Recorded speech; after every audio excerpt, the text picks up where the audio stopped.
Assalamualaikum warahmatullahi wabarakatuh. Hai teman-teman semuanya di seluruh Nusantara. Berjumpa lagi dengan kami di channel Info GTK.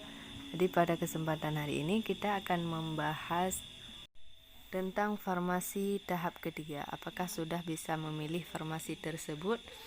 Baiklah, kita login. Yang pertama kita pilih CASN 2021, kemudian kita isi nick, dan tampilan seperti ini.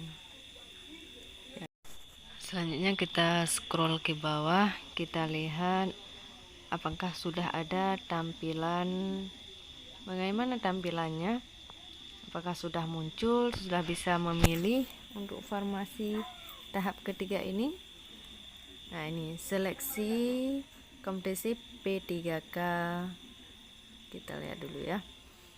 Kita tunggu bagaimana dengan, karena ini belum pengumuman untuk tahap 2-nya, belum ada pengumumannya, sehingga bagaimana tampilannya, apakah sudah ada tampilan sudah boleh memilih untuk tahap 3 ini, ataukah tahap 3 ini ada optimalisasi.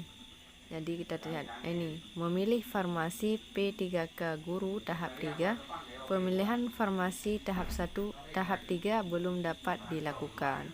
Ini belum dapat dilakukan berhubung belum ada pengumuman tentang kelulusan tahap 2. Dan seandainya sudah ada pengumuman tahap kedua, ini baru ada tampilannya. Apakah tampilannya nanti untuk optimalisasi, ataukah bisa langsung kita pilih farmasinya jika masih ada sekolah yang kosong. Kita tunggu pengumuman selanjutnya.